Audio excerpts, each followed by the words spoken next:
So formal na ngang binawi ng CIDG ang sabina laban kay Senator Bato bilang pagkilala sa umiiral daw na institutional courtesy at sa protection order ng Senado para sa kanya. Ayon kay PNP spokesperson General Tuanyo, sa kabila nga nito ay tinitiyak daw nila na magpapatuloy pa rin ang investigasyon ng CIDG kaugnay ng umano'y EJK sa Davao Region. Pero ang mas ikinababahala ngayon ng mga netizens at taga-suporta ni Senator Bato ang pag-deploy ng Philippine Marine sa Senado.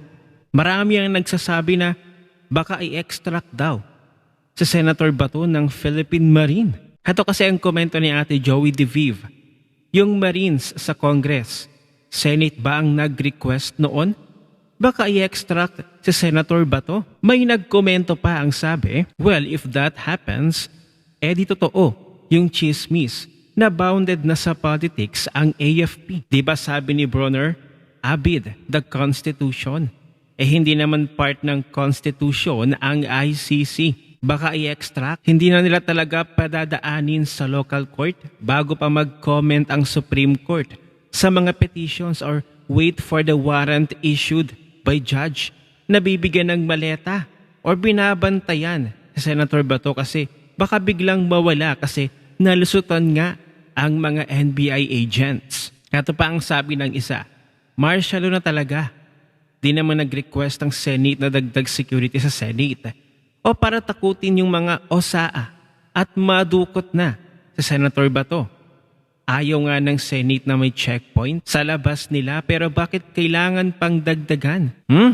Ginigipit na sila. Kinakabahan na ang pagbabalik ng tunay na hearing sa Blue Ribbon. Pero ayon nga sa balita mula sa Mindanao Times, just in, AFP deploys Marines near Senate. The Armed Forces of the Philippines has deployed Philippine Marines near the Senate on Wednesday, May 13, as part of what officials described as standard security procedures. So meron palang standard security procedures na magaganap doon sa Senado.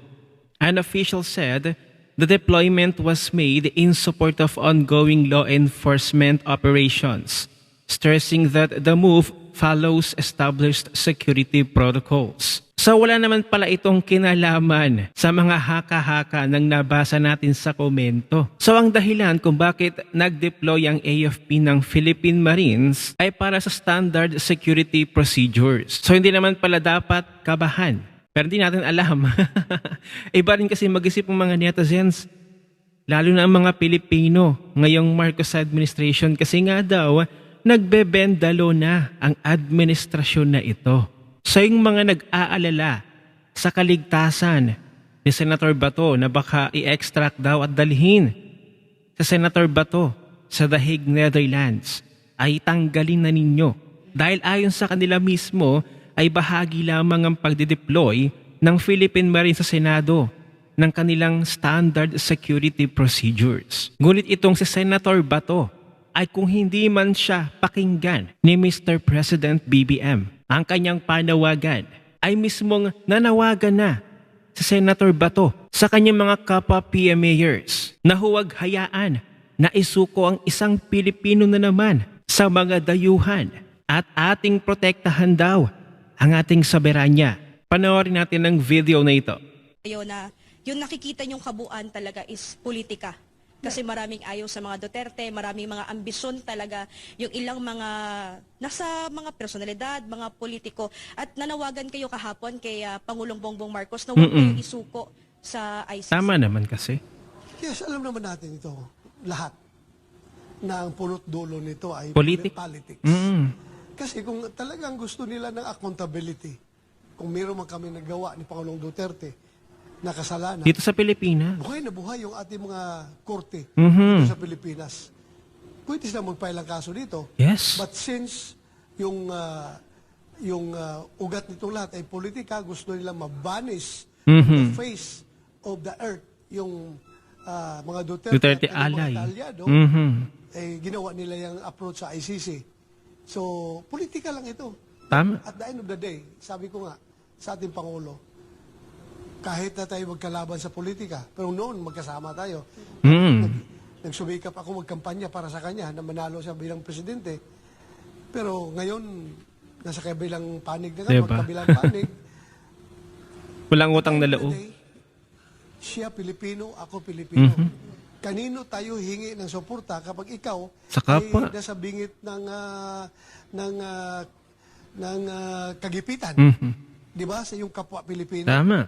Hindi ba ako pwede maghingi ng suporta from the US government Oo. or from the Chinese government or from the Russian government, kundi from the Philippine government because I am a Filipino. And it is an obligation of the Philippine government to serve and protect its Filipino citizens. Yes. So, kanino ako makikiusap?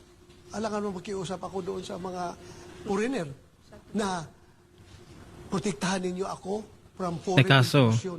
Dahil yung pakikialam ng mga foreigner, Pilipino nang may pakana eh. yung ICC, ay, sabi ko, marami tayong mga hero nagpapakamatay para lang sa ating kalayaan. Tapos ngayon, isusurrender na natin kalayaan natin sa mga foreigner na yan. Yes. Hindi po maganda yun. Kaya, aside sa pananawagan ko sa ating Pangulo, kung hindi pakinggan yung aking pananawagan ng ating Pangulo, ating gobyerno, kaya ako personal na rin na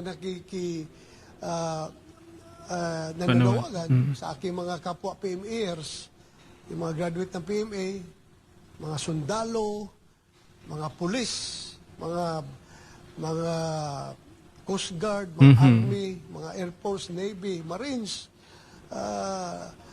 Bureau of Fire. Grabe na kasi yung administrasyong ito. Pareho tayo ng sitwasyon, nagsiservisyo ng tapat sa ating bayan. Tapos ganun na lang, Tama. isusurrender ka sa foreign entity. Yes. So sana tulungan niyo ako na protektahan yung ating soberenya.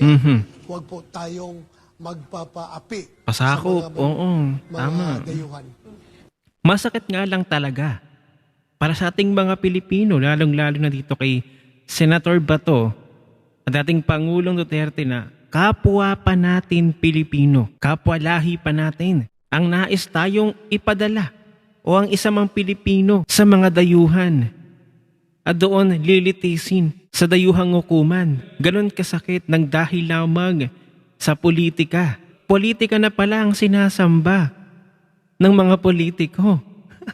Kaya't ang tanong ng mga netizens at ng taong bayan sa mga nangyayaring kaguluhan ngayon sa Pilipinas, abay kailan pakikilos ang ating Supreme Court? At dito mapapatunayan na talagang ang taong bayan ay wala ng tiwala sa gobyernong ito. Hindi ba't matatandaan natin na sa pilitan na kinuha si dating Pangulong Duterte, isa kay sa eroplano, at dalhin sa Netherlands sa ICC.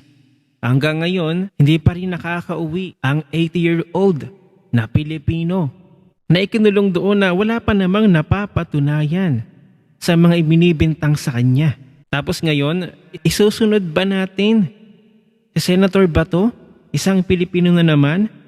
Pagkatapos nito si Senator Bongo, papayag ba tayong kapwa Pilipino natin ay mabibilanggo doon sa ibang dayuhan? Pero hindi na rin talaga natin masisisi ang taong bayan na mag-isip ng masama sa mga hakbang ngayon ng ahensya ng gobyerno. Gaya nga ng ginawa nila kay dating Pangulong Duterte, biglaan din yon. Paano kung magkatotoo ang suspetsya ng mga netizen na biglang kukunin itong si Senator Bato? Sa papaano na yon? Magkakagulo na sa Pilipinas. Baka doon mag-uumpisa ang pagdedeklara ng martial law. Kaya nga dapat kumilos na agad-agad ang ating Supreme Court sa banta na ito sa kaligtasan at buhay ni Senator Bato na isa pa naman ding senador. Pero malay natin baka naman ni-request din ito ni Senator Cayetano. Itong mga dumating na Philippine Marine, hindi natin alam. At dapat ang alam natin ay huwag nating hayaan na ang isang Pilipino na naman ang sapilitang kuhanin at dalhin sa The Hague, Netherlands sa ICC.